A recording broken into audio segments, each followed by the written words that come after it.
And we are live. With me, I have the shitlords of shitlords. Mr. Do you prefer the name Jim?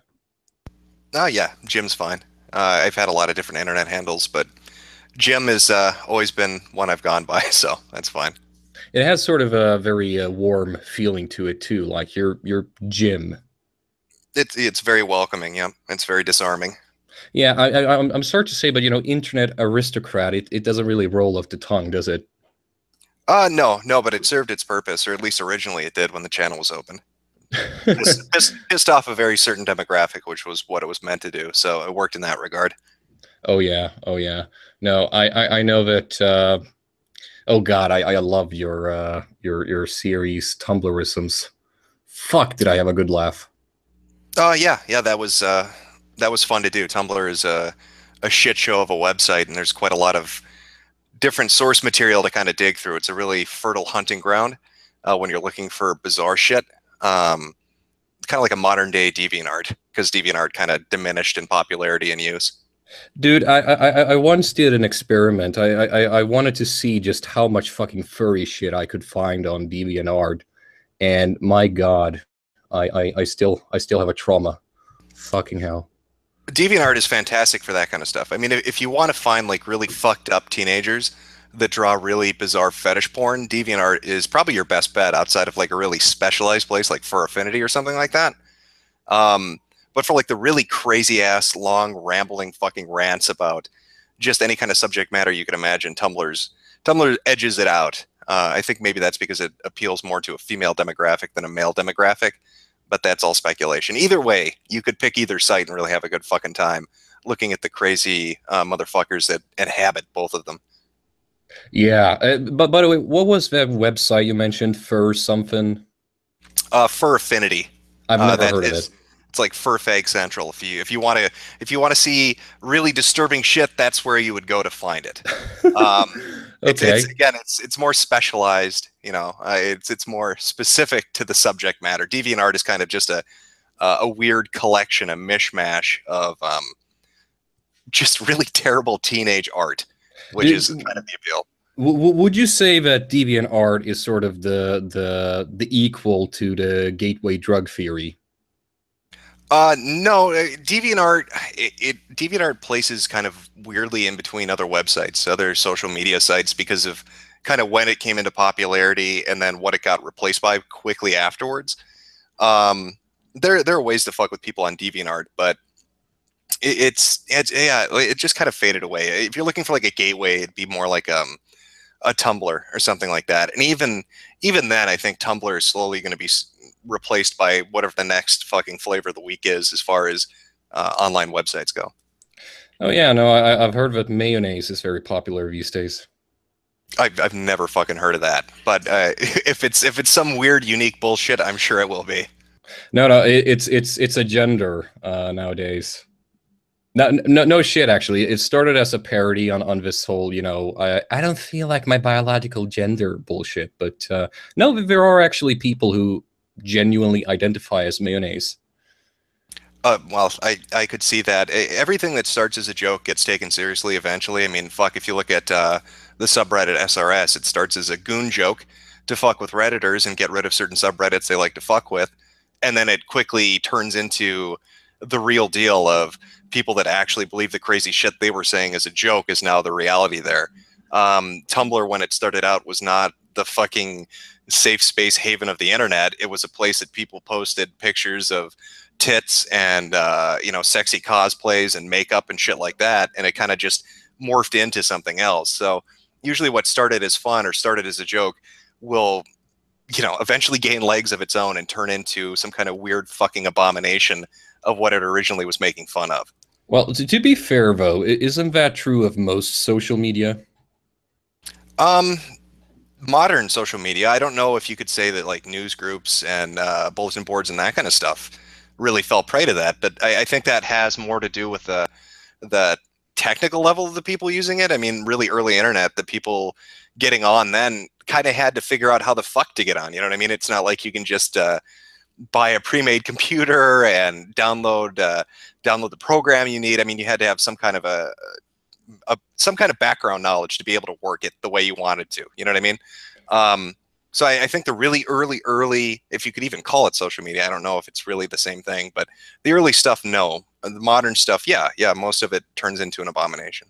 Yeah, it was a pain in the ass getting on the internet back in the day. You had to pray to the modem gods, and if that didn't work, you had to slaughter a fucking chicken and do a rain dance, just to get online. But yeah, no. To get into the actual discussion now, and before we actually get into the heavier issues, I have to ask you this question, and it's a fucking cliche at this point, but I am genuinely curious because Yeah. fuck, do I enjoy your content, okay? And why the hell did you start making YouTube videos when you could actually do something more worthwhile with your life? Not that I'm complaining, mind you. I very much enjoy your content, but I'm genuinely curious. Why I do YouTube, or why I did YouTube videos as opposed to just doing something else with my time? Well, yeah, pretty much. Like, what made you actually enact the labor of, making these YouTube videos and making them so goddamn good? Holy shit, Suey Park. All right, enact the labor. I haven't heard that one in a while since that Huffington Post interview. Oh, yeah, that's right. She did say that. Yeah, she did. Um, I don't know. I mean, people have this weird idea that you can't have a hobby of shit posting or making videos or doing whatever to kind of enjoy yourself. It's almost like I think it's more of a Reddit mentality that you have to have like some kind of weird regimented schedule that you're getting the most out of every minute of your day. But for me, it has always been about having a laugh and fucking around, and it was something that I really enjoyed. So I didn't really put a lot of thought into, well, could I better spend my time doing something else? I think that's how every hobby is, really. I like playing video games. I don't think to myself when I'm playing video games, well, I could be out there building an orphanage. I think, well, I enjoy playing video games, so that's what I'm going to do. That's just kind of, I guess, the approach that I would say that I have. As far as could I be doing something, I guess I should ask, do you mean more productive? Do you mean that would be more beneficial to me personally? Like, should I go pursue something else instead? Or are you just talking about why do I like fucking around doing this specifically, I guess? Well, it's actually a bit of a trick question because I actually partially know the answer myself. I mean, there's a reason why I make videos myself. But the thing is, I mean, you're obviously a very intelligent man, and it's very because the thing is, when you watch your videos, and yes, they are very much just verbal shit posting sometimes, and it's really just made for laughs, I guess. But there is a very intelligent red thread throughout every single video you make, and it's quite apparent. And you always get to the damn punchline. Now, people may not always agree with that punchline. Fuck, people let me know when they don't agree with my punchlines in my videos. But it seems like it seems to be universal that people enjoy your videos, and that actually does require effort. So basically, my question was, why did you sort of why did you put so much time into your videos when I mean, yes, personally you could probably do something a lot better. Like, why did you do that? Did you want to enlighten people? Well, no, I've been doing videos now for way too fucking long, way too many years. When I got into doing it, there was kind of a different mindset in early YouTube, back when the site was just really, really young. It's not like it is now. When it first started out, people put a lot of production values into their videos now. If you see a new channel open up, they always want to have the nice intro graphic. They want to have this almost TV-like format, right? They put a lot of time and effort into it, starting fresh out of the gate. I kind of meandered into doing a little bit of that, not a lot though, as I went on doing it. But when I first started out, nobody gave a shit about any of that. It really was just a video form of shit posting, and that mentality has stuck with me throughout the years. It'd be like saying, for you to say, I look at it like this. I mean, you say, well, you put a lot of effort into it. It doesn't feel like a lot of effort to me, I guess. Oh, It'd be stop like, bragging. no, it's the truth. It'd be like saying you put a lot of effort into your tweets. That really is how I look at it. I mean, it's a video format for shit posting and fucking with people, and that is always how I viewed it. Yeah, I talk about stuff that I'm passionate about sometimes, but the majority of the time, the majority of the videos that I've done have been about something that I find humorous or fucking bizarre, and I like to point out and say, that's some weird fucking shit. Okay. Now, I would like to go into a more serious topic, and that would be Black Lives Matter. And it is a movement. I've made streams about this before and have had discussions. One of them is, I think it's titled Helter Skelter. And basically, my opinion of Black Lives Matter is that it is maybe not a terrorist organization at the moment, but it is one brewing, so to speak. I think it's very much headed towards that direction. You have a lot of violent rhetoric, for instance, in Black Lives Matter, and some of the members of this loose organization have become sort of lone wolves, if you want to take something equal to Islam, for instance. And these lone wolves have done violent acts towards police officers and towards civilians. Uh, Basically, I just want to know, what do you think of Black Lives Matter? Not just in general, because I think we already know that, but do you feel like it's a genuine threat towards just the American lifestyle? Do you think that the average American should be afraid of Black Lives Matter? I think it's a few things, I guess. As the movement as a whole, if that's what you want to call it, and kind of refer to it, I think it's a movement made up of, uh, every protest is a riot. Every martyr is a thug. All their leaders are con men, and all the followers are fools. That is Black Lives Matter summed up as best that I can give it to you. Um, it's kind of this entitlement mentality of we want, give it now or I'm going to tantrum. It's this millennial mindset, and people get pissed off when I talk about millennials. They're like, oh, fuck you, we're not all like that. A good majority are. A good majority of millennials fall into this fucking category. And I'm not saying that's through any fault of their own, but I'm saying that the society that raised them has instilled this into them, and it's fucked with their head. But Black Lives Matter has this entitlement mentality where if they kick their feet hard enough and they tantrum long enough, they get what they want. If you look at the demands and the list that they present at all these different universities that they go to, it's always shit like, it basically sounds like a fucking Bernie Sanders campaign. Give us free money, give us free education, give us free housing, fire the professors that give us bad grades, put in professors that are going to teach, I don't know what the fuck they want, ebonics. Dedicate statues to our, in our honor on the fucking campus. Take down statues we don't like. Funny little side note to that is, it's not even just in America. I mean, yeah, we've seen it kind of spread to Europe, and you've seen it in Britain and the UK and all that shit. But go look at South Africa. There has been about 3 or 4 protest movements over the last 2 years in South Africa, and the demands that they raise are almost word for word, verbatim, the same as what you're seeing in America. It's like they have the same fucking script they're working with, which is not necessarily, a coincidence, considering that certain people in the Black Lives Matters movement are being housed in really nice places by people like Soros. So, you feel like there's some political machinations going on behind the scenes. You've got people like, what is his name? Sean King, right? Or not, is that the one I'm thinking of? Who's the white guy that pretends to be black? Oh, that is, yeah, King is his name. What the fuck is it? How Um, how fucking how fucking fitting is it that his name is Kang, considering the fucking movement that his ass is a part of? yeah, But no, no. and then when you look at okay, if you break it down, what happens? You get some black person that gets shot, and they get all pissed off about it. But I wish they could pick somebody who actually was legitimately not fucking doing anything. Somebody who didn't have a police record, somebody who wasn't a fucking gangbanger, who beat his wife in the streets, somebody that wasn't running from the law, somebody that wasn't violent with a store clerk, somebody that didn't pick a fight with a Hispanic guy doing a neighborhood watch. But they never do. They always pick these crazy motherfuckers. I mean, what was the most recent one with the woman who was basically a "am I being detained" chick? Who was, sitting with a shotgun pointed at the door with her Oh kid in her yeah. arm Oh yeah. and telling the cops she was going to kill them. They create these bizarre scenarios where they expect the police to what?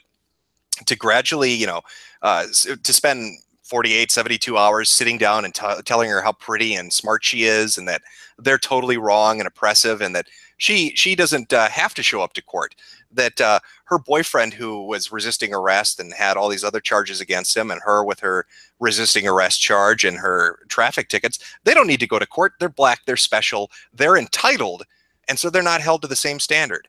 They talk about how they're non-violent when they've got people like the crazy motherfucker. Again, another interesting coincidence. Another "Am I being detained" guy who shot cops in Dallas, and they're like, that has no connection to Black Lives Matter, except for the fact that his social media talked about them all the fucking time, that he followed the groups. He specifically followed the ones in Minnesota, who have also had some of the most violent protests. They, the most recent one they had ended up crippling a fucking cop. They threw a cinder block on his head from an overpass bridge. Yeah. So there was a video of them throwing fucking M80 firecrackers into cop lines, and then they act like they're so fucking innocent. I think people are reaching a point where they're sick of it, where they're watching this unfold because everybody's live streaming it, where they're seeing the pictures and they're hearing the rhetoric because it's spread everywhere on social media. And I think people are starting to tune into it. And that safety blanket that they use, that if you criticize them, that you're racist, is bullshit. I know a lot of black people that can't fucking stand Black Lives Matters for the same reason I can't stand them, because it is filled with idiots. Entitled, whining, fucking idiots that want to blame their position in life and the things that haven't gone the way they wanted them to go on somebody else. And in this case, they're blaming it on the, patriarchal, white, oppressive society, and specifically the horrible police. They act like these cops are out to, and I'll close up here quickly. They act like these cops are out to get them. But then it's almost from the same script. Every single time this happens, they say, oh my God, the cops killed this person for no reason. And then what happens? We get video, we get testimony, we get evidence that, yeah, the woman or the man that ended up getting shot was being violent, or they had a criminal record, or they were doing something fucked up. Yeah. Okay. Yeah. And I mean, also just to signify the point that Black Lives Matter is an anti-cop organization. They are anti-police. They have this fucking rhyme, for fuck's sake. Pigs in a blanket fry like bacon. And that's just one of them. And there's videotape of them shouting, what do we want? Dead cops. When do we want it? Now.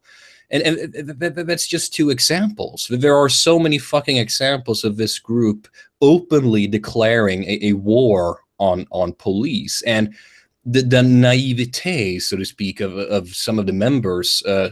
Some of them I do genuinely just think we're sucked up into it. I don't think every one of them actually wants cops dead, of course. But the ones that don't actually want, dead cops, they need to either fucking speak up if they actually believe in the movement, or they need to get the fuck out of it. And well, what does the movement even seek to address? I mean, we're talking about, okay, well, some good people got sucked up into it, but if you read the demands that they put forward, it's absolutely batshit fucking crazy town with the list of shit that they want. And it's farcical. How can a reasonable person be a part of this movement and think that they're going to get those demands, or that those demands are even reasonable in the first place? Even if they try to separate themselves from the main thrust of it and stay away from all the fuckheads that are out there screaming, kill the cops and burn down and that's another thing that blows my mind. How the fuck is that helping anybody? You say that you're upset that the cops killed somebody that you said was innocent, that shouldn't be killed. So your response to that is to go out into your own neighborhood and burn down local businesses, rob and loot and fucking pillage. How is that helping anybody? And the thing is, these are black neighborhoods, so they're not fucking with whitey. They're burning down the fucking jewelry store and the gas station and the fucking car shop that are owned by black people, that black people work at. They're burning cars that are owned by black people. They're taking possessions that are owned by black people because they're mad at white cops. It makes no fucking sense. Yeah, I wanted to get in on that, actually, because it's just ridiculous how self-destructive not just Black Lives Matter is, but, just the black community in general in the United States. You have this very weird mentality that somehow by destroying our own fucking neighborhood and essentially just exacerbating, gentrification by doing so. Because who the fuck wants to set up shop in an area where it's notoriously high frequency of riots and shit. And nobody, no sane businessman wants to set up any kind of business in such an area. So what the fuck happens? Well, the places that get vandalized, unless they're brave enough to actually stay put, they're gonna get the fuck out of there, and you're just gonna get even more gentrification in black areas. It's yeah. By the way, I just want to know, why do you think this very strange affliction is the case when it comes to Black America? Why do you think Black people in the U.S. very often end up destroying their own fucking communities? I don't know. They're fucking stupid. They're lazy. They can't drive the 20 minutes out of town to go burn down some white neighborhood. I have no fucking clue. It doesn't make any sense to me. I don't see how you're supposed to get black support for your black movement when you're destroying black property. Yeah. Because you're angry at white cops. How does that make any sense? Why is it when they're pissed off they go destroy a local business, but they don't have the balls to go fuck with the cops? Yeah, no, no. I don't see them going to a police precinct and burning it down. I don't see them looting the fucking mayor's house. They seem like pussies to me. Cowardly pussies that are lazy and retarded.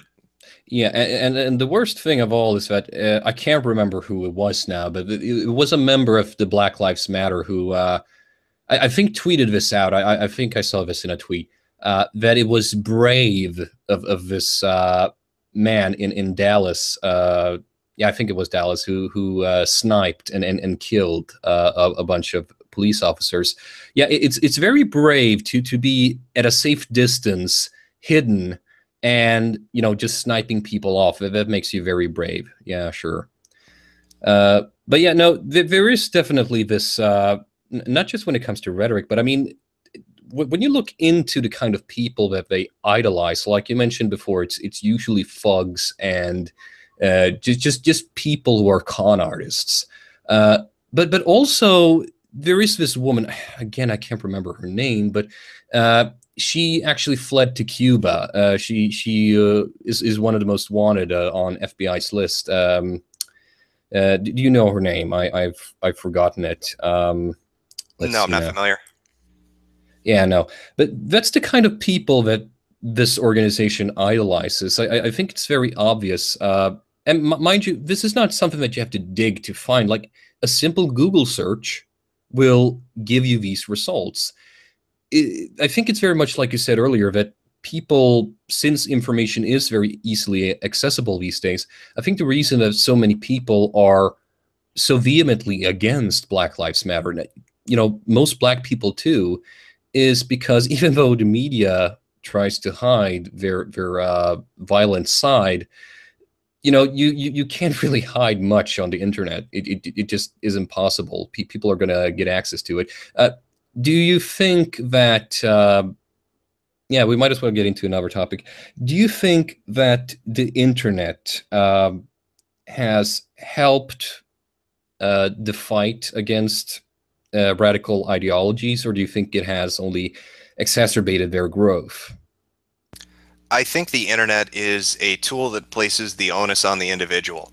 You're going to be presented with information regarding pretty much any kind of subject you could imagine by a variety of sources, whether it's about ideologies, whether it's the media and entertainment, politics, philosophy, it doesn't really matter. You can't expect that what you're going to be told or what you're going to find when you visit a website or you follow a personality or you watch a video or whatever is going to be true or accurate. There was this notion that before the internet, books that were published, television, the movies, had to have some thread of decency behind them or fact-checking behind them or something to get them out into the public sphere. The internet has basically removed that. And now anybody can put anything forward. And it's up to the individual to do their due diligence to find out, is it real? Is it not real? Is this fucking crazy town? Is it not crazy town? What are the influences? What are the connections? Where do I look and how do I find it? I think that one of the problems that arises are people today are really fucking lazy.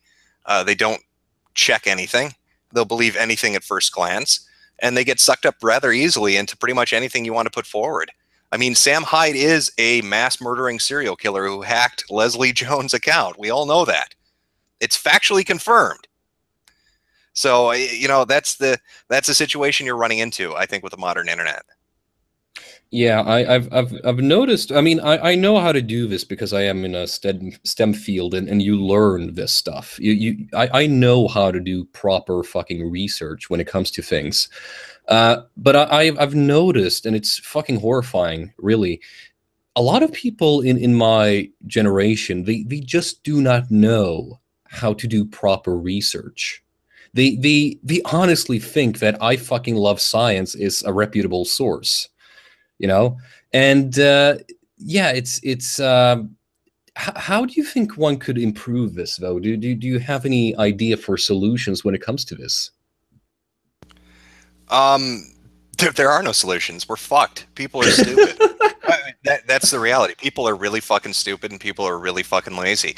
Look at the laws that are being enacted in regards to the internet itself. When you're talking about who controls it, what's allowed on it, how sites run their own services, I guess, and kind of how they shoulder up to one another to create these kind of almost unified terms of service.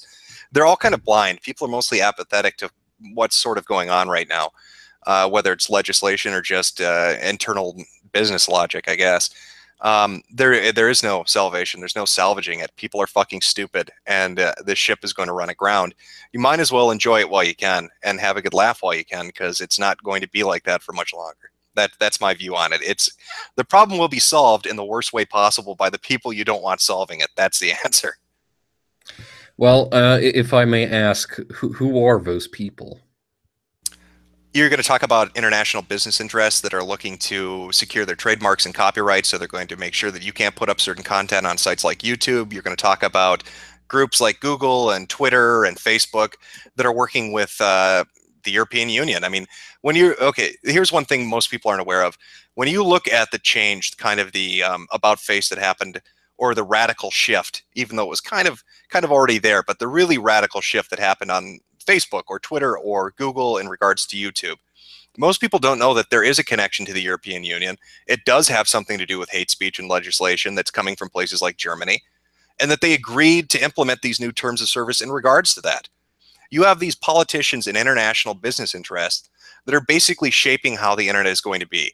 They want it fucking sanitized and they want to make money from it. And you getting on stream and showing a clip and making a joke about niggers, or saying gas the kikes race war now, fucks with their ability to play a Disney cartoon and an advertisement for whatever new toy they want to sell. So that shit needs to be cleaned up. Well, you know, when that gets swept away, a lot of other stuff is going to get swept away with it as well. Jokes, satire, comedy, it's going to get flushed down the fucking toilet because people, again, are lazy and fucking stupid and can't tell when somebody's making a joke. So these kinds of people with an actual interest in making something the way they want it, whether it's politically or monetarily, are the ones that are going to influence the way, kind of the direction that we're headed. And that scares the shit out of me. And they have a army of useful idiots at their disposal. And we talk about groups like social justice warriors. Even Black Lives Matters falls into this category. You know, they're bitching and bitching and bitching. Hate speech, hate speech, hate speech. Oh my God, I got trolled. I'm so fucking traumatized. I'm so fucking triggered. Somebody please come save me. Jack from Twitter, please clean this mess up. Leslie Jones can't tweet about Ghostbusters anymore. You need to ban Milo Yiannopoulos. You need to get rid of these alt-right thugs. Oh, please, Mark Zuckerberg, please, you know, implement a new system because we can't talk about diversity in Europe anymore openly. So we need to clean up Facebook. Oh, please, Google, come in and save the day. We need to get rid of some of this hate speech on YouTube. And again, look at the window, the timing, when they started talking to the EU, when they started talking to these different lawmakers and these different corporations with their fucking interests, is when they started implementing these kind of new radical changes to their services. These idiots are facilitating it, and these groups are happy to oblige because that's the direction they want it to go. You know, I've tried to talk to some of my friends about this too. I mean, even some fellow shitlords on YouTube, and some of them are skeptical. But the thing is, it's not like you have, all these business people and government officials sitting in a smoky room and just, signing deals in secret. But there are common interests among private individuals who have ideological convictions and corporations who want to make who want to sanitize their social media. And you also have government who has an inherent interest in basically lowering the volume of certain discourse. And all of these interests, they will conspire, maybe not directly, but indirectly. And it's up to us as people on the internet to fight back against this. And the thing is, it's not like this is the first time that people have attempted to, sort of to tame the internet, so to speak. People try that shit, from the very beginning. But I wasn't a, I was only, yeah, I mean, fuck, I was born in 91, so I was born on the very same day that the internet became public, I think. So the very first, phase of the internet, I wasn't around to experience it, so I can't really give a frame of reference. But from the age of 10, when I really started to get online more, I can tell you that there has been a shift. Definitely. People, generally speaking, aren't as open-minded and aren't as tolerant of so-called hate speech as they used to be. And yeah, but the thing is, though, I'm actually more hopeful than you are, I think, because I actually do think that people are, generally speaking, waking up. I think they are realizing that traditional media, and they are also pushing this, mind you, that they are lying to them, that they are withholding information from them when it comes to, for instance, the migrant crisis. And yeah, Well, here's the issue with that, though. You raise a couple of good points. When you're talking about people waking up, yeah, I agree. People are more tuned into what's going on. They kind of see what's happening and they disagree with it. They want to be able to say what they want on the sites that they want. They don't want all these outside forces kind of interfering with that. But how are they going to stop it? See, that's the problem. When you start to have these groups that are exercising control over the internet, when they're closing avenues of conversation, social media, different websites, when you take that voice away, there's nowhere left to complain about it on. If you can't post on Twitter, nobody on fucking Twitter is going to know you have a problem. If you can't put a video up on YouTube about the problem with YouTube, nobody on YouTube is going to know there's a problem. When you can't post on your Facebook wall that something's fucked up about Facebook, nobody's going to know there's a problem. They keep closing those avenues one by one by one by one until what do you have left? What site can you really name at this point, other than one or two, where you can actually go and talk and speak your fucking mind without somebody getting up your ass or deleting your comment or banning you? You have the news media or even scientific journals now are engaging in the practice of basically shutting down comment sections. They put up articles, I'm sure you've seen this yourself, where you go and read something and want to leave a comment and you don't even have the ability to leave a comment. There's no comment section anymore. And even if you did have the ability to leave a comment and to say something about whatever the media is reporting or whatever some journal is talking about, it's heavily moderated. You'll get banned. You'll run into issues. And all these old accounts get closed down that were basically set up in a free way. And now if you want to start a Twitter account or a YouTube account or a Facebook account, they want fucking 14 forms of government ID. It's this perverse way of fucking with people so that they can't dissent. That's kind of what it's going to. And I'd like to have hope, but people want to make fucking money. That's what it is at the end of the day. It's about fucking money. And if shutting you up makes them another nickel in profit, you're going to not be talking for very long. And you've got these groups, these people that think they're doing it for social justice or all these other retarded activist activities that are basically kind of going along with it because they think it's a means to an end. These people don't give a shit. Some fucking international corporation doesn't give a shit about your feelings. Some politician in Brussels doesn't give a fuck if you're triggered. They just want what they want, and you're helping that along. And this notion that it's some dark backroom conspiracy that they're, the smoking man is there from the X-Files and they're all laughing maniacally. That's not really what it is. It's more of a serendipitous conspiracy. It's a bit of good luck on the part of all parties involved that they all wanted to head in this general direction and they noticed each other going there. and say, fuck it, we'll work together a little bit to get to where we want to be. Yeah, I would agree with you a lot there, but I do think, I do still think that there is cause for very careful optimism when it comes to this, because I mean, take Britain, for instance, and I know it's a little bit unrelated, but it does have to do with the European Union. The Brits made me very proud when they decided to leave, and it's a fairly big difference in turnout. It's 4% difference in the Wait, so referendum. the United Kingdom made you proud. Now, what part of that made you proud? Was it the part where the British will try people for saying mean things on Twitter? Or is it the part where the Scotland police force actually investigates social media posts to see if they can arrest them? This is kind of what I'm talking about. Yeah, it feels like they've woken up. You've got the Brexit vote. People are kind of tuned into what's going on. They don't want to be controlled, and more power to them. But at the same time that's going on, the shit I'm talking about is still happening concurrently with it. It's still plowing full steam ahead. This crazy shit is still happening.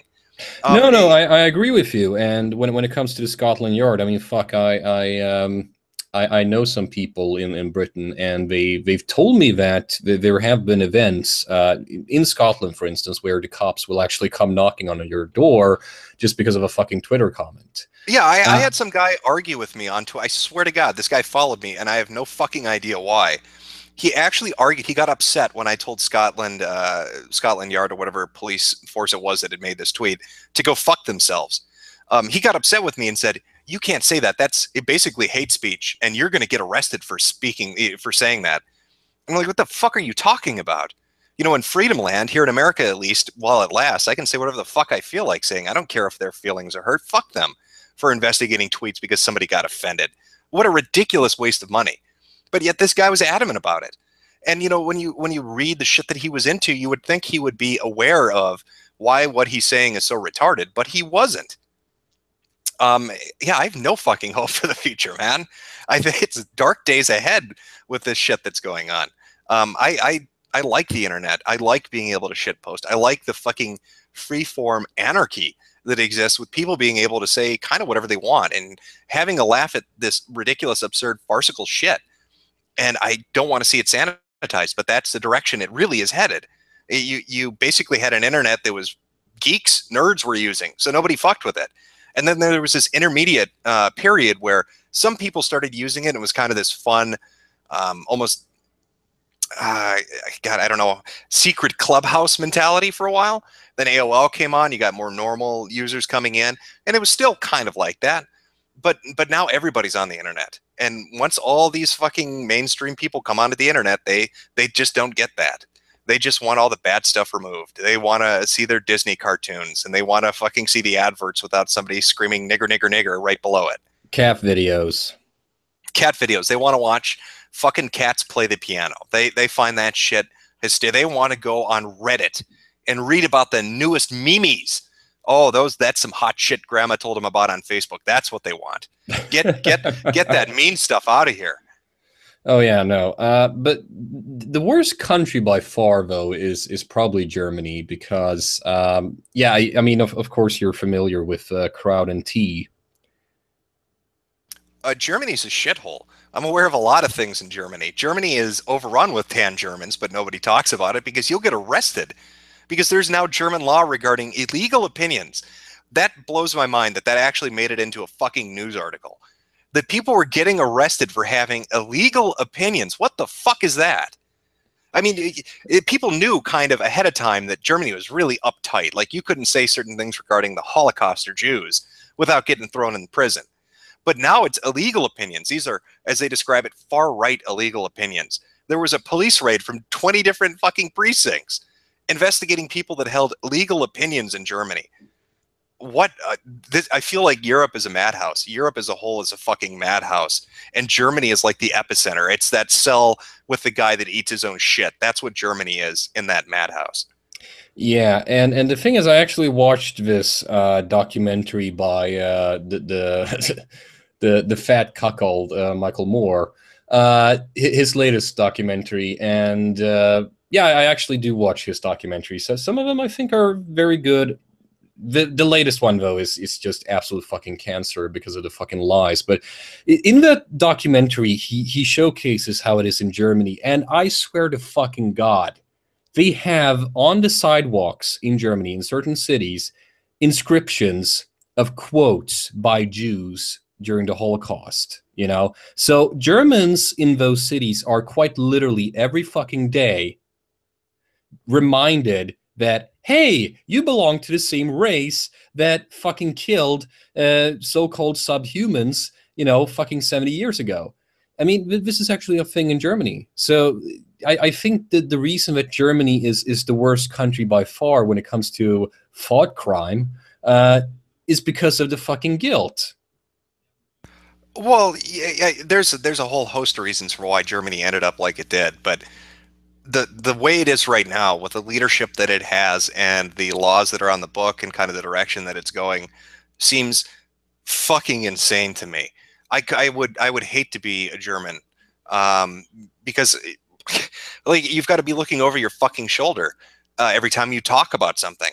Like that feeling would suck. It would feel like you've got the fucking secret police behind you. You know what I mean? Like, if you post something somebody doesn't like, you're going to get investigated by the Berlin police. What? That's just insane to me. That's a reality that they face, but it is a reality that they face. And so that kind of ties back into the point that I was making earlier. Facebook, Twitter, YouTube, these companies, they're agreeing to EU kind of guidelines on how they should run their sites. And it's the fuckers in, you know, Germany that are the ones that are speaking the loudest about what those should be. Yeah, and to go back, you know, my friend Crowd and T, I mean, like he actually had to remove some of his videos because, I mean, the thing is, if you look at his content, you see that nowhere do you find so-called hate speech. He just mentions fucking facts when it comes to Islam and migrants and crime. Like So you want that's to run it? You want to run an experiment? Change the title of this video from "Aristocrat at the Internet with Mr. Metokur" to "Holocaust Discussion with Mr. Metokur," and I guarantee you, I almost can guarantee you that you will see "prohibited" next to that video in your video manager that says "cannot be viewed in Germany." You know, I wish I could say that you would be wrong, but I actually believe you. No, in fact, I know you're correct when it comes to that. Yeah, yeah. Uh, but yeah, no, the thing is, like, I live in Sweden, okay? So I live in Sweden, and as much as people like to make fun of this country, uh, and I mean, don't get me wrong, there is a lot of ridiculous shit when it comes to Sweden.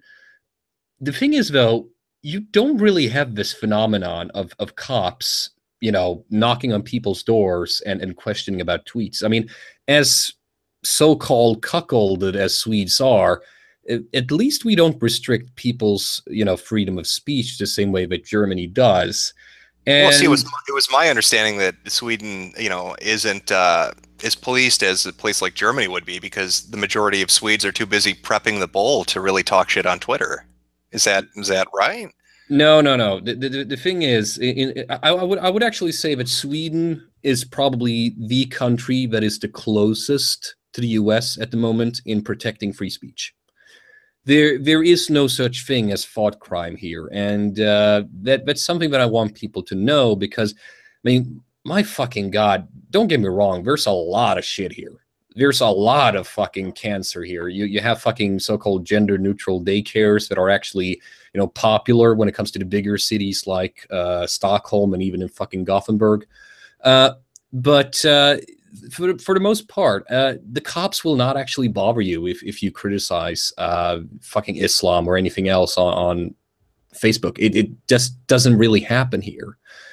And I don't know. That's also one of the reasons why I think that your pessimism when it comes to this is a little bit too simplistic because here you have a country that is fucking overrun with social justice nonsense.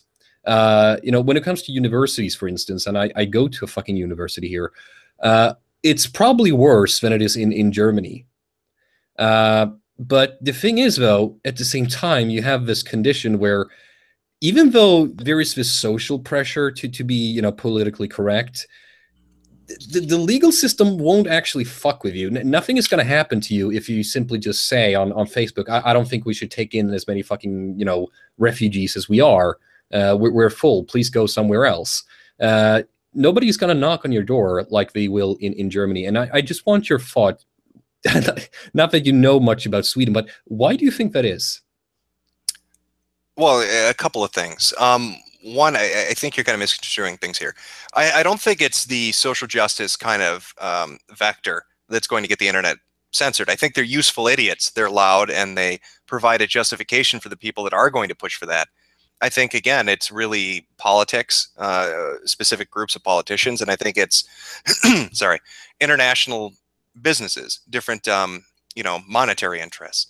And I think that they don't really give a fuck what any of us think. They're going to just push through with what they want to push through with. And eventually one day you're not going to be able to say what you want to say on Facebook or Twitter or YouTube or any of these other groups. Again, it's money, man. It always comes down to money. They want to make some fucking money, and they're going to get rid of shit that gets in their way when it comes to that. As far as what I think of Sweden, I think of Sweden as being a country that doesn't know what the fuck it's doing when it comes to immigration, that has a lot of feminists that really peddle some stupid fucking shit in their mainstream media and their universities and their government. I don't know what your policing is like over there. I read stories all the time about shit that goes on in Sweden. So I don't know how widespread it is, but it doesn't paint necessarily a pretty picture. I'm sure there are a lot of people there that don't buy into the bullshit, but it seems like there are a lot of people that do. And it seems like the people that do are the ones setting policy. Well, I can tell you this much. When I said before about when I mentioned before about gender neutral daycare and so on, that is a bigger city phenomena. I mean, you essentially only have that in Stockholm, Gothenburg, Malmö, and maybe some other cities, but it's the bigger cities of Sweden, mind you. Most people here, they're just sane people. Like, they're actually fucking sane. Maybe not as many as I would wish are enlightened as when it comes to the facts of the matter, but yeah, most people are just normal fucking people, and they are honestly starting to get sick and tired of the political correctness. I actually think that Sweden is ironically going to be one of the countries that will, the quickest of all the other countries, essentially just reject political correctness eventually. I do think so. It's moving in that direction. I don't think there's going to be enough of you around to reject shit. I think that's a pipe dream. I mean, when you're kind of talking about where's the political and monetary power located, it'd be in the big cities, wouldn't it? I mean, that influence would be in the large population centers, not out in rural areas, not out in suburbs where maybe people are being woke. But the people that are buying the shit hook, line, and sinker are in the big population centers. And that's kind of the danger. I mean, it becomes this big fucking echo chamber. Yeah, don't get me wrong. I see your point there, but I just want to raise one point, and it's the fact that even though these city dwellers may look down on people on the countryside as mere peasants and intellectually inferior, their vote still counts the same. And I don't know if you know about this party in Sweden called the Sweden Democrats. Yep, I'm aware of them. Yeah, and they're growing like a fucking weed. In 2006, they barely got 2% of the vote, I think. In 2010, they got 5.7%. And in the election in 2014, they got 13%. So they had grown. They had essentially more than doubled their size. They had gone from almost 6% to fucking 13%. So it's a huge growth in just 4 years. And at the moment, in opinion, they're somewhere around 25%. And this is a party that is very openly anti-immigration and very much anti-EU, mind you. So yeah, I do have hope because, yeah, don't get me wrong. I'm not being idealistic here. I'm not being naive. You still have a lot of cleaning up to do when it comes to academia and just fucking society as a whole. But I do think that the way to go forward is political in order to stop the kinds of things you're talking about here. And yes, I know that Sweden is a fucking small fucking country in the north. Nobody really gives a shit. But maybe we will have some kind of effect on our neighbors, and that in turn will, maybe cause other countries as well to act. If you see my point here. Your neighbors. I thought Norway and Finland were building a fucking wall for you people. I thought they were containing. I thought they were containing the fucking problem. What do you mean an effect on your neighbors? They've got their guns pointed at your direction. Yeah, no. The Norwegians were actually smart enough to stay out of the EU completely. So yeah, bravo Norwegians, bravo. Anyway, I think we need to change the focus towards Freedom Land, as you put it. The land of fucking XXXXXXXL clothing and Humvees and fucking hamburgers that will give you a heart attack if you just look at it. America, fuck yeah. Yep. What do you think about the presidential election? Oh, I'm enjoying it. It's funny as shit. I really like the Republican kind of run up where you had people like the Zodiac Killer and Jeb Turtle Bush. I mean, that shit was fucking entertaining as hell to me. This proves, right now, kind of the main thrust of it with Hillary and Trump is going to be even more entertaining. I mean, I know she's giving a speech today where she's going to talk about Nazi Twitter frogs, so that's going to be fucking excellent. I can't wait for them to get into the debates because that's going to be just a great shit show. I've watched kind of other people on the sidelines speaking. What's her fucking name? Jill Stein, who basically shielded for Black Lives Matters. She got out there and said, she said something that I saw somebody bring up in your chat. Riots are the voice of the unheard. And, Black Lives Matters has a point. What a piece of shit she is. You got people like Bernie Sanders who, I mocked him ruthlessly for the last 6 or 7 months. I had people on the Metacast like Kyle who really believed in Bernie Sanders. That guy's a piece of shit. He had a bunch of people that believed in him, that gave him all this money. And even though I laughed at him and said, you're going to get fucked over, he's insane. He completely shit on them. He bent a knee to Hillary. He didn't even put up a fucking fight. All these people threw all this fucking money at him. They financed him. They believed in him. And he just shit right down their fucking mouth. How heartbreaking is that? Now, this may come as a surprise to you, considering our topics so far, and the fact that I'm not really afraid to just say anything that goes against status quo. But I actually supported Bernie Sanders. I did, and I have to say, I don't know why he dropped out. I think it was sad from my perspective, but at the same time, though, when I think about it, maybe, just maybe, Trump in the White House would be better, just simply because Bernie Sanders, even though I do think he had a lot of good points, and even though wait, I want to make sure I understand this. The Swedish guy likes Bernie Sanders. Yeah, well, what a shock. I know. Way to live up to that fucking stereotype. All right, go ahead. I'm sorry. Oh, yeah, no. But the point is, I actually, afterwards, when I analyzed the situation, I've come to the conclusion that it's probably better to have Trump in the White House than Bernie, because even though I liked Bernie, and even though I liked his suggestions, yes, you're absolutely correct when you criticized the supporters before, but a lot of them just want free shit. I agree with you wholeheartedly there. I agree.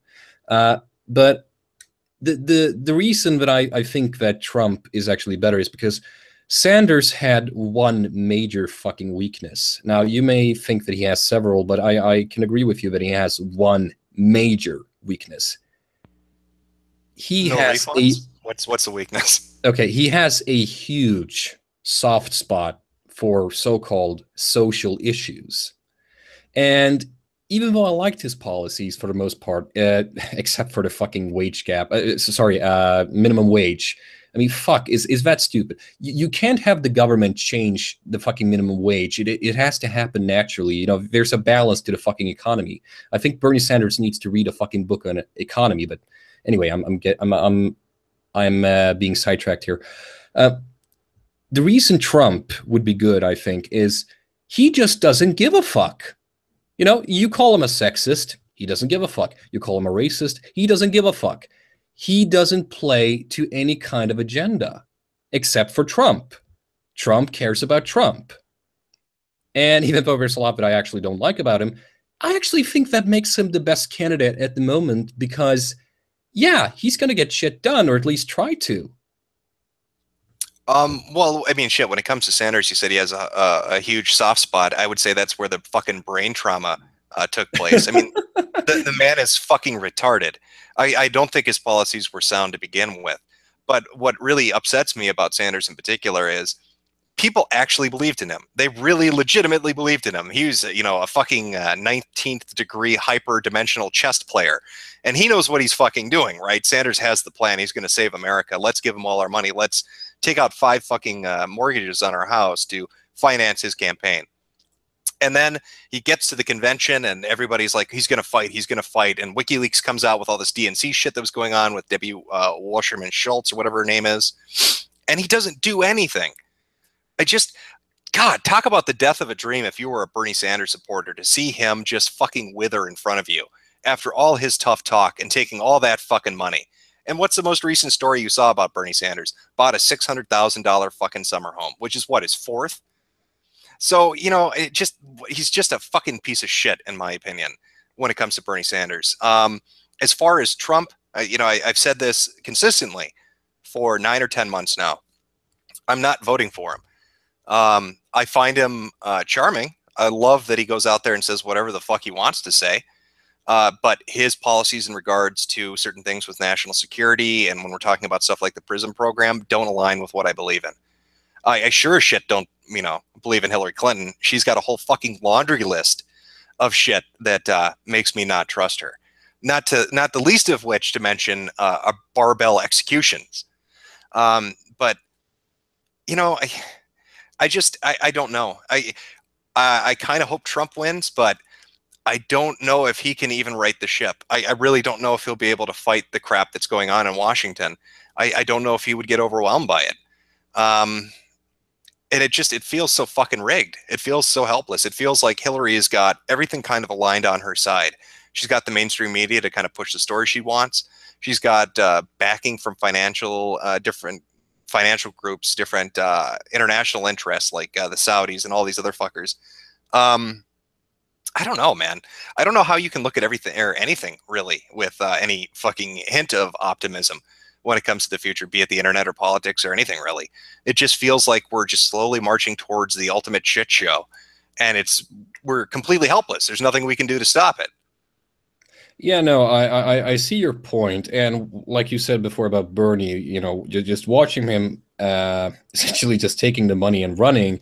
I mean, of course, he had his reasons. He was treated incredibly badly by the DNC, just the Democratic Party in general. But still, I mean, fuck, this guy claimed that he wanted to fight for people, and then when he had a chance, he took the money and ran.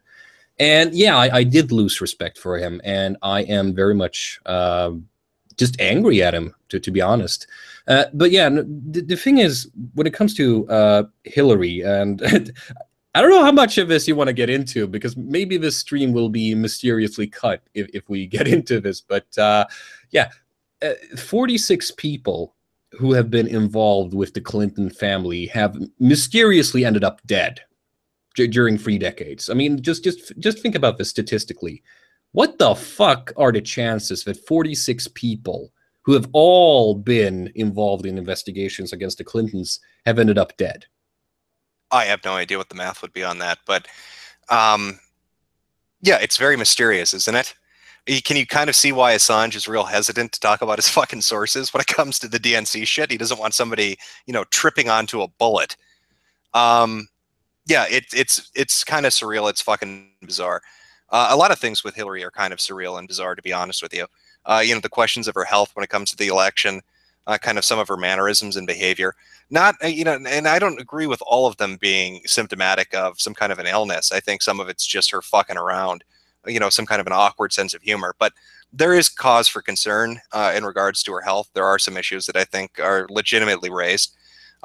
Same with, you know, financial ties, same with all these people mysteriously dying when it comes to the Clintons or the Clinton Foundation or just people that they do business with. But who the fuck's going to get us answers on that? I mean, look at kind of what's happened with WikiLeaks, right? They were beloved by the left. kind of in the start. Oh my, yeah, they're really sticking it to the fucking Republicans. That was kind of the mentality of the left wing, kind of left leaning media. But recently, once they started kind of talking about Hillary Clinton or doing the DNC leaks, now they're the worst fucking thing on earth. Now they're racist, sexist, misogynist. Now they're hate speech, advocates, and they're just getting hammered.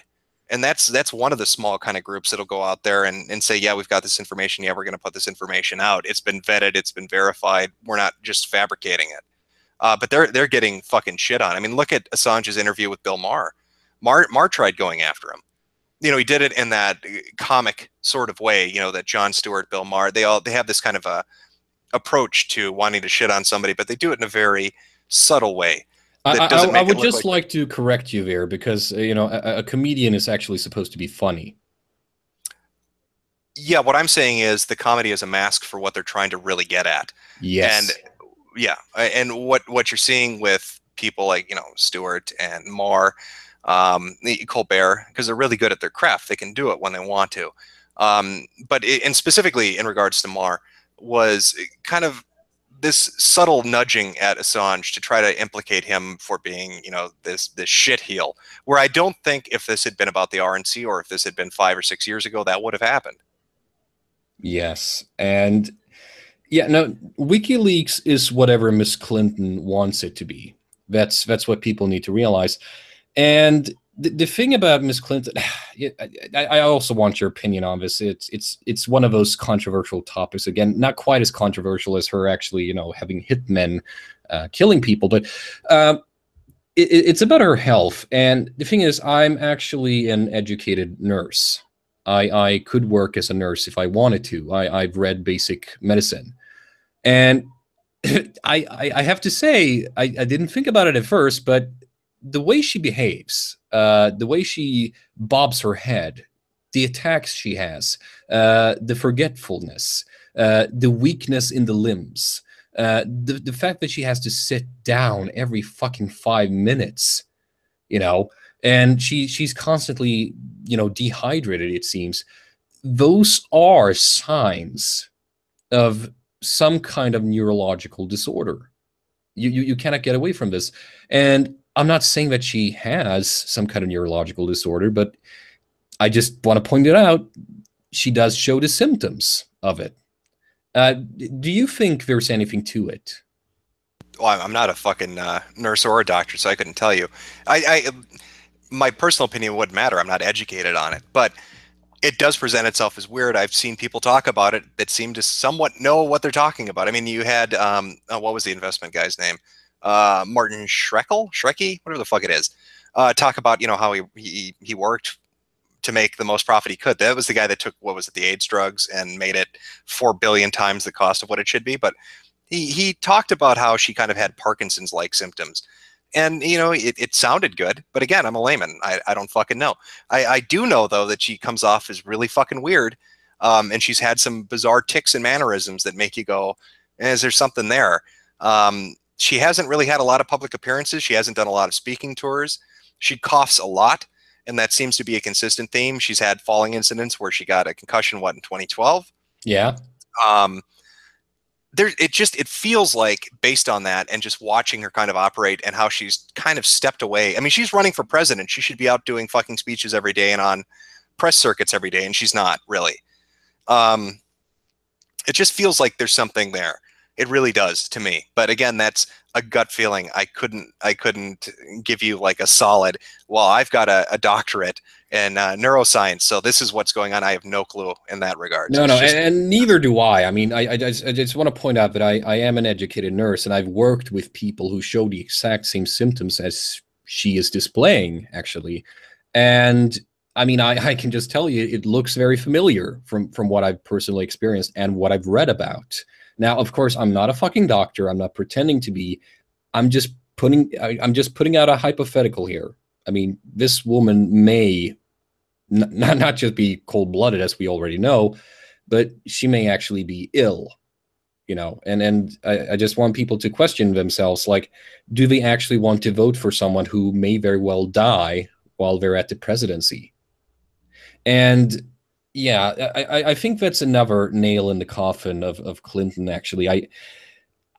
I do think, I do genuinely think that Trump will win the election. I do. Not by a lot, but he will win. I do believe so, because also when you look at former Bernie supporters, uh, most of them, I think it's actually an overwhelming majority of them, say that they will not vote for Clinton. They will either stay at home and not vote at all, which is sort of uh, a passive vote for the opposition, uh, or they will just vote for Trump, and that's the way it looks. So I actually do think that Trump will win, but I'm I, not I, I'm not betting on it though. But I do think so. I think he has a lot of support, but I think that kind of what I touched on earlier, he has a lot of people gunning for him, and it's not just from the opposition side of the aisle. It's not just mainstream media and Hillary and the DNC.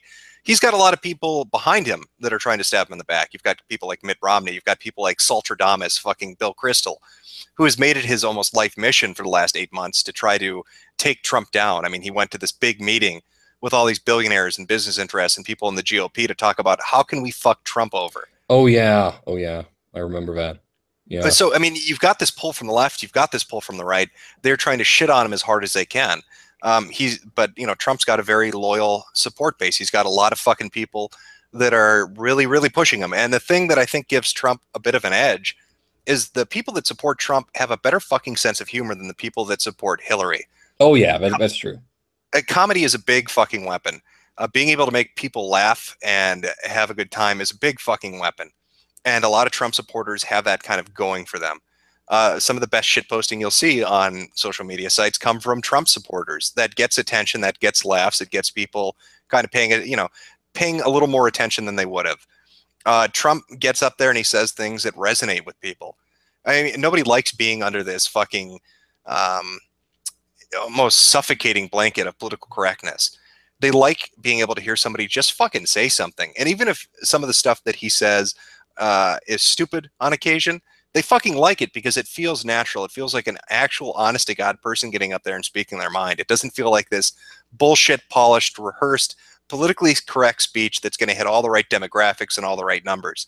They just want somebody that's fucking real. That's, I think, what a lot of people want, regardless of the country that they're from.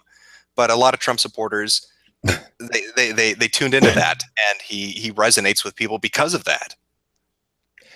Yes, and yeah, I'm going to agree with you there. I think the biggest pull of Trump, it is the fact that he makes jokes that are not quote unquote safe.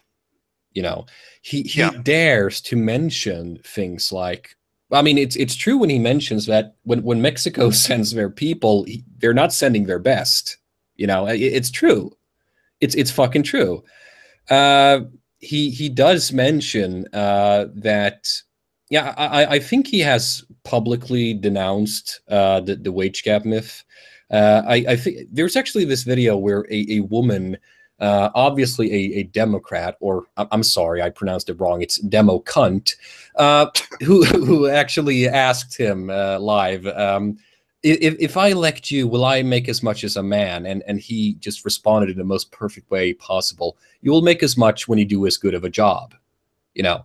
And that's one thing that I think that's his best weapon, actually. Just because most people, I'm fucking I fucking believe this at this point. Most people, it may not be an overwhelming majority, but a majority nonetheless, must be aware at this point that the wage gap myth is just that. It's a myth. I am Right. convinced about that. Most people realize it's bullshit. Well, again, though, I'd throw it back to what I said earlier, which was a lot of people are fucking stupid and lazy nowadays. I think they just buy into it because they've been told that it's true.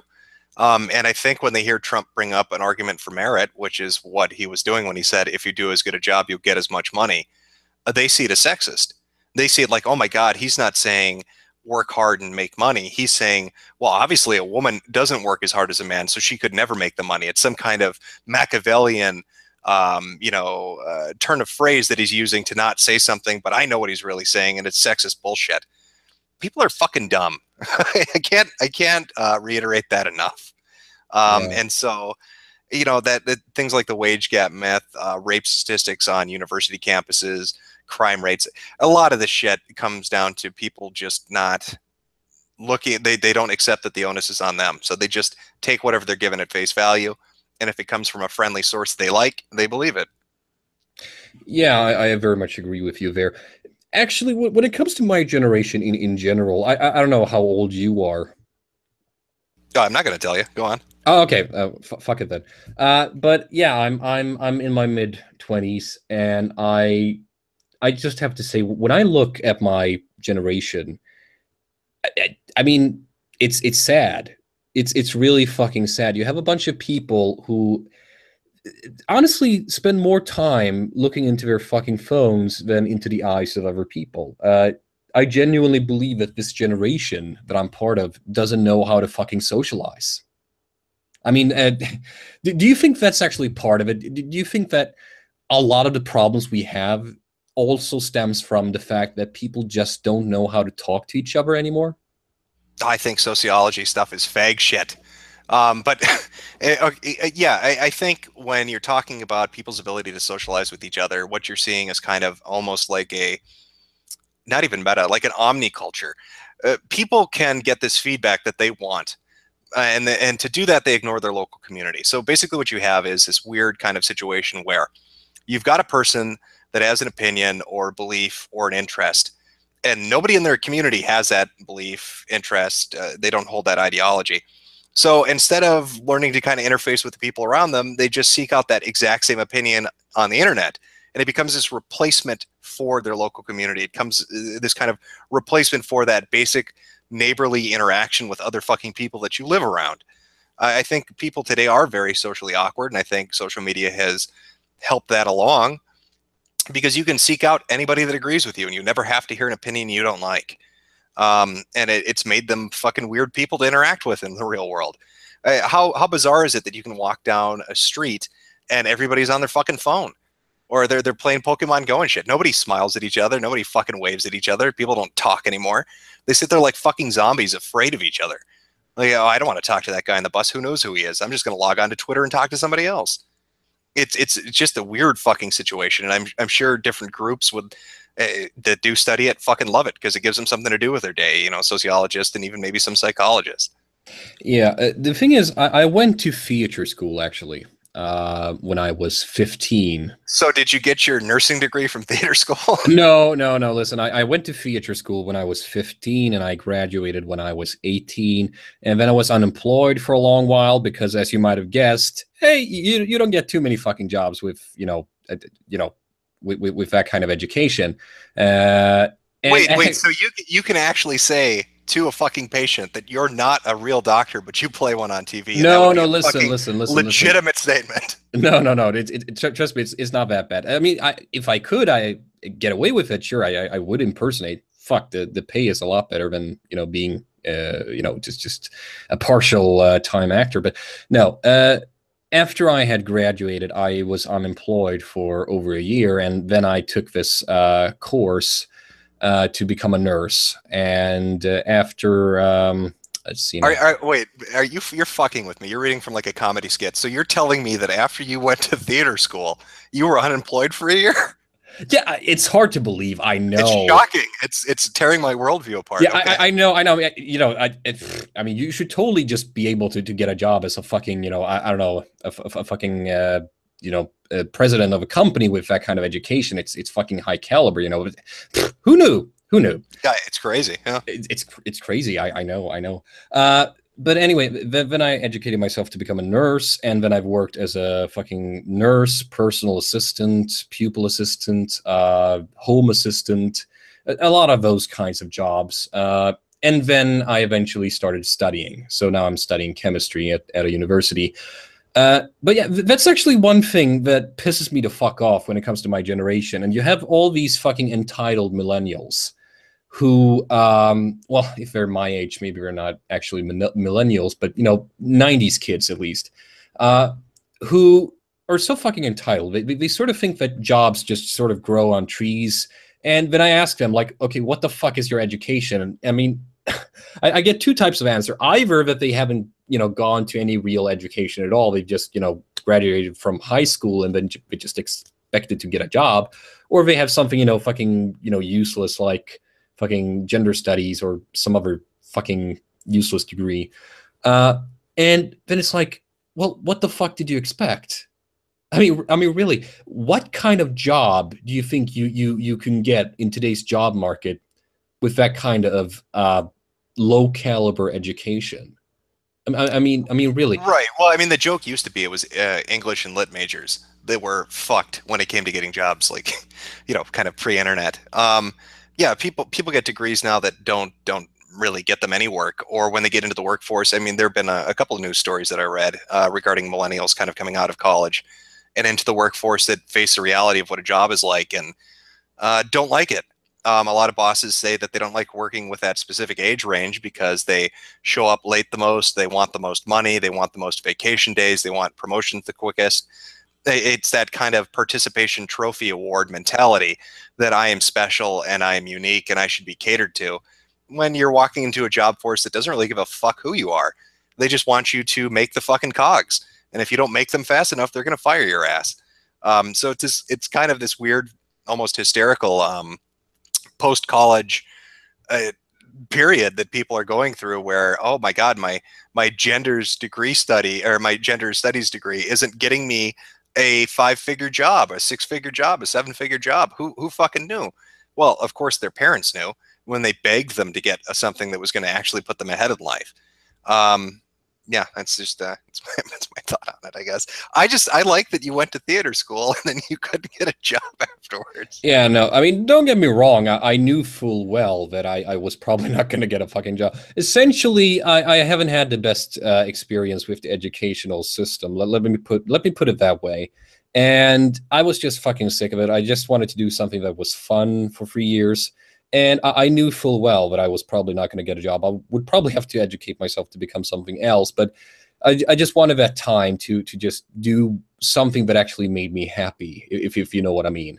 And I mean, again, this was high school, so this wasn't university or anything. So when it comes to high school, you can sort of afford to choose something that is sort of useless. It doesn't really matter at that point. But at the university, yeah, it does matter. It really does, because even though the education per se is paid for by the state here, you still have to pay for your own fucking upkeep, and you do take loans to essentially just be fucking alive. So yeah, it's good that the education itself is universal and it's paid by the state, but a lot of people don't realize just the kind of debt that they will gather unless they're careful about what they are actually studying. And the thing is, I mean, even though, yeah, partially the reason why I study chemistry is because I know that it's a good market. I will probably most likely get a good job, and it's fucking well paid. I mean, like the salary you get as a fresh employee is fucking really fucking high. It's really high. Uh, but it's also because I have a passion for it. So it's not just acting or the artistic side. It's also chemistry. I love it. I love to deal with it. I think it's fascinating. It's something I want to do. I want to make all kinds of discoveries, and to see if I actually have the capability to do that. Well, I have to study it. I have to become a chemist, and I have to work with it. But I also think it's not just that people these days, my generation, have this naivete when it comes to education. I also think it's sort of like you say, a lot of them are just fucking lazy. They want to study something that's simple, and nobody has taught them how to think, ahead, to think about the future, and actually think like, how will it be in fucking 4 years? Or are you gonna have a steady income, or are you gonna have a bunch of fucking debt and no way to pay it? Right. Well, wasn't that the criticism? What was the results that got posted today? And I don't know shit when it comes to Europe's educational systems, but it was the GSCE. What is that? The General Studies Certificate exam or whatever? for the junior high and high school grades in like Britain and shit. But I saw some articles talking about the results and saying how people were scoring easier because it was easier as it went along, and that this was kind of bolstering their grades and giving them a false sense of where they were at in relation to their studies, and they're going to change it from a grade system to a number system so they can make it more rigorous or some shit. But I think you have a lot of people that, yeah, you know, again, lazy and fucking stupid, don't really plan ahead as best they can when looking at what do I want to do at university. And I think, too, there's this weird kind of, I don't know how to put it, subcurrent or something in regards to people's attitudes towards trade skills. Like I've noticed that a lot, especially with a lot of younger people. They seem to have this kind of attitude that, you know, manual labor or having a trade skill or, you know, doing something like that is beneath them. You know, working with your hands is beneath you. How, you know, I want to get a gender studies degree. I don't want to learn plumbing or electrical work or any of this. When those are really secure jobs that pay really good money and have, you know, a good standard of living. Oh, and yeah. There's nothing to be ashamed of when you do that kind of fucking work. But oh, yeah, I have to ask you, do you know of Metokur Media? That sounds really fucking familiar, but the way you're saying it, I'm not sure. I might Yeah, be pronouncing it. Metokur. He's this 50-year-old guy. He makes these really funny videos. He has this avatar, you know, a cow skull, lemur eyes, fucking vicar clothing. Yeah. Okay, I know what you're talking about. Yeah. I mean, and I did this discussion with him, and we actually got in on that topic, and I just think it's fucking ridiculous how these professions, I mean, blue collar jobs, I mean, a good way for you, if you don't want to do a lot of fucking studying and you still want to get into a job that's fucking secure, it's not going to be outsourced, okay? And you're still going to make a lot of fucking money. You know, the trades are perfect. I mean, you can make a lot of money as a plumber. You can make a lot of money as an electrician. You can make a lot of money, anything within those fields, okay? And the best part is you can start your own business fairly easily and work on your own fucking, you know, conditions. If you don't have any fucking assignments for one day, you can say, fuck it, I'm going to do something else this day. You know, today I'm just going to go to the fucking zoo with my kids. You know, it's a lot of freedom. Now, if it wasn't for the fact that I'm, you know, passionate about chemistry, I could very well imagine getting, you know, some kind of certificate in the trades. It's a good fucking job, and it teaches you something that is fucking handy. I mean, like, you know, if you're a plumber and a pipe breaks in your home, well, how fucking convenient, you know? But, you know, this generation, there is this mentality that they are, like you said, you know, above manual labor. Yeah, that's I think heavily promoted. I think the idea it's looked at as being beneath them, which I think is really fucked up. I you know, that at least in my country comes down to kind of the outsourcing of manufacturing and an increase in importing goods. And I don't know, it just it feels like, yeah, they look down on manual labor, that they think that they are wholly unique and special and entitled to the best of the best, and that, you know, the easier path is the one that they want to walk. And the easier path for them is not doing a trade skill, and it's not doing a STEM field. It's some weird fucking liberal arts degree that won't really provide them a future. So, you know, I think there was too crossover with that group and with Bernie Sanders. The notion of free shit for everyone, high pay for everyone, all debts forgiven was fucking great, because they're all stuck with these degrees that can't get them jobs. So who cares? I'll work at McDonald's for 15, 16 bucks an hour with my free healthcare and forgiven college debt. That's fucking great. That's, I think, what a lot of them thought. Yeah, no, and I also don't want people in the chat to think that I'm like this fucking blind supporter of Bernie Sanders. If you've just come into the conversation, and you did come into the conversation at a time when I said when I supported Bernie Sanders, I just want to point this out. One thing that annoyed the fuck out of me when it came to Bernie Sanders was the fact that, yeah, it was the minimum wage stuff. I mean, I mean, I'm not an economist, mind you. As hard as it may seem, I've gone to theater school, I've studied to become a nurse, now I'm studying to become a chemist, but I've never actually picked up a book on, you know, when it comes to the economy. But even I realize that it's a stupid fucking idea. You cannot have the government decide what the minimum wage should be for people. You just fucking can't. And I was certain at a point that that would actually be, you know, his undoing, that that would be actually be his Achilles heel. Thankfully, you know, this generation is too fucking stupid to realize the flaw in that. So yeah, they wanted to support him anyway. Wait, I hate to cut this short because I'm actually enjoying the conversation, but I'm going to have to jump. Hillary Clinton is doing her Nazi racist frog speech right now, and I'm dying to fucking watch that. Okay, okay. So I'm gonna cut this short then. I would like to thank Mr. Metokur, Jim, the glorious shitlord that is, I don't know, internet aristocrat formerly. Thank you for being on my shitty discussion. I mean, what a gentleman like you is doing in a dump like this, I have no idea. I have no idea at all. I mean, I swear to God, my channel is sort of like the glory hole in your nearest bar. You know, you only go to my channel if you have really fucking low standards. So I'm sorry to say you have really fucking low standards, sir. Again, I love it, the fact that the Swede with the theater degree is talking about his channel being a glory hole. You keep that stereotype alive, man. Yeah. Okay. Yeah. Thanks everybody who have been watching. Honestly, what the fuck is wrong with you? You really need to have your head examined. Yeah, and kids, please run with scissors.